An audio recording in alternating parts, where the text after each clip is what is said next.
Hello नमस्कार, मी अश्विनी. तुमच्या सर्वांचे माझ्या अश्विनी दरेकर या चॅनलमध्ये मी अश्विनी खूप खूप स्वागत करते. तर ह्या आधीच्या व्हिडिओत पाहिलं तुम्ही स्वराज गावाला गेलेला, प्लस हे पण रात्री एवढं उशीर आले 1 वाजता आणि पहाटे 5ला पुन्हा निघून गेले. तर आता मी आहे घरी एकटीच आणि सुद्धा निघलेले आहे. तर मी आता कुठं निघलेले आहे आणि एकटीच चाललेले आहे बॅग बिग पॅक करून. तर चला हा व्हिडिओ त्याच्यासाठी तुम्ही शेवटपर्यंत नक्की पहा, मी कुठे चाललेले आहे आणि कशासाठी चाललेले आहे. तर आता मला माझा भाऊ नेऊन सोडणार आहे. तर आता मी पहिले भावाकडे जाते आणि तुम्हाला अजून एक गोष्ट दाखवते. त्याने गावाकडनं रताळे, त्यानंतर वालाच्या शेंगा, चिक्कू आणि अजून हे तुरीच्या शेंगा दिल्या. इथे स्वरासाठी चिक्कू दिलेले आहेत. सगळ्या गोष्टी ठेवल्या तशाच, कारण मला जायचं आहे त्याच्यामुळं काढून व्यवस्थित ठेवले जेणेकरून खराब होऊ नाही. आणि आता मे बी स्वराचे पप्पा आज उद्या 2 दिवस येत नाही किंवा 1 दिवस येत नाही, माहीत नाही. पण मी तर चालली आहे आता. पाहूयात काय होते काय नाही पुढे, ते मी तुम्हाला सांगतेच. तर चला, बाप्पाची पूजा झाली, मी माझं स्वतःचं आवरले आणि आता निघते मी. भाऊ सोडणार आहे, तो रेडी झाला आहे आता. तर आता आम्ही निघतो. त्याला जॉबला पण जायचं आहे तसंच. पाहूयात आता कुठे सोडतोय तो मला. तर चला, फायनली मी निघले आहे आणि भाऊ आता मला इथे सोडवत आहे नाशिक फाट्यापर्यंत. मी आता पोहोचले आहे नाशिक फाट्यावरती आणि तिथून मी बसने जाणार आहे. तर बसमध्ये मी बसलेली आहे. ते पहा तुम्ही, प्रचंड गर्दी आहे. आणि मला असं वाटलं की शुक्रवार असेल, बट शनिवार होता आणि त्यामुळे वीकली हॉलिडे असल्यामुळे खूपच गर्दी होती. नंतर मला फायनली चाकणच्या पुढे गेल्यानंतर बसायला जागा भेटली आणि चालली आहे मी आता. मी आली आहे घारगावमध्ये आणि आता उतरली. खूप ट्रॅफिक होतं प्रमाणाच्या बाहेर आणि माझा भाऊ वैतागला इथे माझी वाट पाहून. तर तुम्हाला दाखवते आता तो किती चिडचिड करतोय. हे आहे घारगाव आणि मी आता घारगावमध्ये आलेली आहे. आणि इथून पुढे अजून आपल्याला एक 8-9 किलोमीटर अजून माझं गाव आहे मम्मीचं. सो चला आता जाऊयात घरी. ट्रॅफिक असल्यामुळे मी लवकर पोहोचू शकत नव्हते, कारण खूपच ट्रॅफिक होता. आणि माझा भाऊ सकाळी 10:30पासनं घारगावमध्ये माझी वाट पाहत बसलेला होता आणि तो खूप वैतागून गेलेला होता. पण मी त्याला घरी जाऊ शकत नव्हते म्हणू शकत, कारण मला पुन्हा जाण्यासाठी गाडी नव्हती. भलेही त्यामुळे मग त्याला थांबावेच लागले. आणि आता फायनली चला मग आम्ही निघलो आहोत.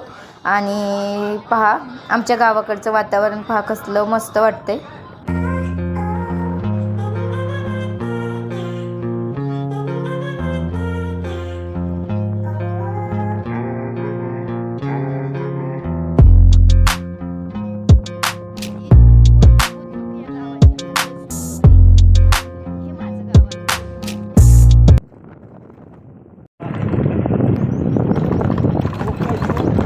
येथे हे मुक्ताई मातेचं मंदिर आहे आमच्या गावाच्या. आता इथून गाव सुरू झालंय. इथे हे मंदिर आहे. जेव्हा कधी कुणाचे लग्न किंवा बाळ वगैरे झालं तर त्याला पाया पडण्यासाठी घेऊन येतात.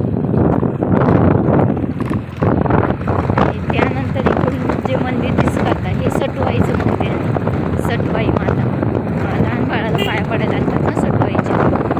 आणि हे असं आमचं छोटंसंच गाव आहे, जास्त मोठं नाही आहे. पण आज गावामध्ये यात्रा आहे, मांडवडा वगैरे झालेले आहे.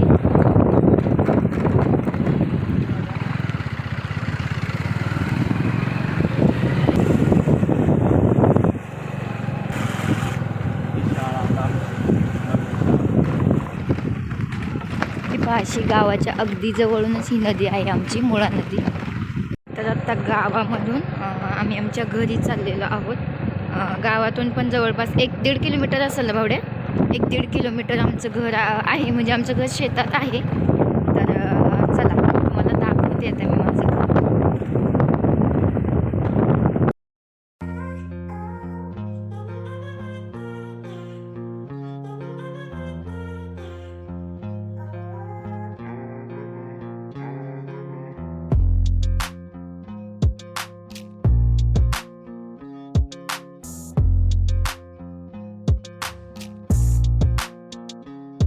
मग काय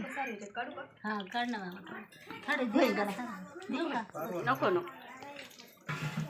मी नंतर इंट्रो देणार आहे. काय येडे पेडे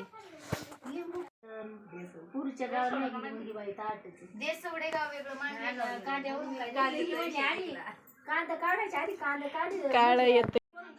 तर मी आल्या तोंड हातपाय वगैरे धुतले आणि जेवायला बसले, कारण मी सकाळी 8 वाजल्यापासून घराच्या बाहेर होती. तर ते न चहा पाणी किंवा नाश्ता काही न केलेलं होतं, त्यामुळे मग मला भूक लागली होती. आणि ते सर्व माझ्या मावश्या आलेल्या होत्या, तर त्यांचंसुद्धा जेवण झालं होतं आणि ते माझं पण जेवण झालेलं होतं. ते माझ्या आत्ती पण आहे.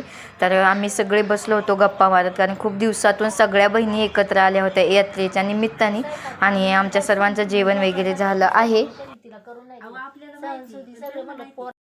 तिचं वय जरा कमी होतं, मग त्याचं 1 वर्ष कमी बायोडाटा तोच बायोडाटा साडेबाबा बोलले मी नंतर दिले कुठल्या गोष्टी आपण सुद्धा लपू शकतो. सर्व बायका एकत्र आल्या आणि त्या गप्प बसतील असं कधीच होणार नाही. तर इथेही आम्ही सगळ्या गप्पा मारत होतो. काय करतो तू? काय आणलंय तुम्ही? दाखव दाखव. गोटे नाही घाटे. गोटे गोटे नाही घाटे. हे दाखव दाखव दाखव. चोरून आणले? बाप रे. कुठून? हे जाऊन. तर इकडे माझे पप्पा आणि त्यांचे साडू, म्हणजे साडू येथे गप्पा मारत होते. आणि ते घरात माझ्या भावाचे सर पण आलेले होते यात्रेला, तर त्यांना आमंत्रण दिलेलं होतं. सो हे सगळे इथे मॅच पाहत बसलेले आहेत आणि मी त्यांना शूट करते हे माहीतच नव्हतं. तर येथे मावशीन ते आता चाललेले आहेत, कारण खाली त्यांची आई आहे आणि त्यांच्या आईला देखील भेटायचं आहे त्यांना. तर ते इथे माझ्या आत्याच्या आणि आत्याच्या विहीणबाईच्या पाया पडत होत्या सगळ्याजणी.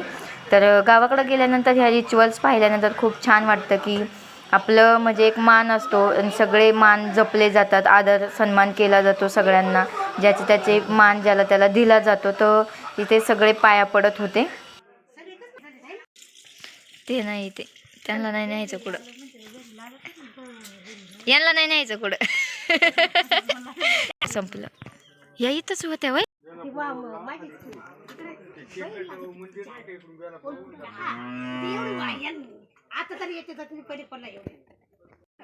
मावशीन त्यांच्यासोबत मी पण खालच्या मामाच्या घरी आले होते मामाच्या आईला भेटायला, आणि ही आमची मामाची आई आहे. तर गावात जायचं होतं देवदर्शनासाठी, पण इतके पाहुणे येत होते सारखे आणि मम्मी त्यांना सारखा स्वयंपाक करायला लागत होता. तर वहिनी येते किचन स्वच्छ करत आहे, त्यामुळे मग आम्ही गावात जायचा प्लॅन कॅन्सल केला, कारण अजूनही पाहुणे जेवायला येणार होते.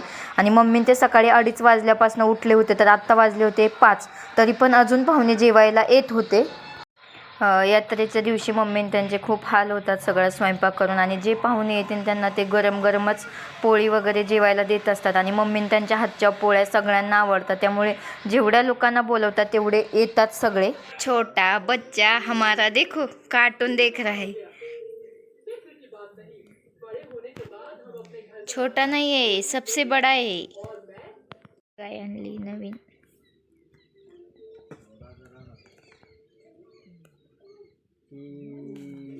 कोणती?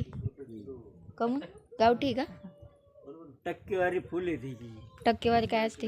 100% दूध जास्त देणारी गाई, म्हणून त्याचं पातळ दूध आहे ना, फुलकोणी पाण्यासारखं. इथे फ्रेंड्स फायनली मी घरी पोहोचले आहे आता. आणि कशासाठी आली हे तुम्हाला कळलंच, गावची यात्रा आहे म्हणून आलेली. तर चला मग हा व्हिडिओ आपण इथे स्टॉप करूया. याच्यानंतरचे सगळे व्हिडिओ खूप छान असणार आहेत, तर ते नक्की पहा आणि विसरू नका पाहायला व्हिडिओ. तर हा व्हिडिओ आपण इथे स्टॉप करूया. पुन्हा भेटूया अशा नवीन नेक्स्ट व्हिडिओमध्ये. तर तुम्हाला माझा व्हिडिओ आवडला असेल तर नक्की लाईक करा, शेअर करा. आपल्या चॅनलवर नवीन असाल तर सबस्क्राईब करायला विसरू नका. तर बाय फ्रेंड्स.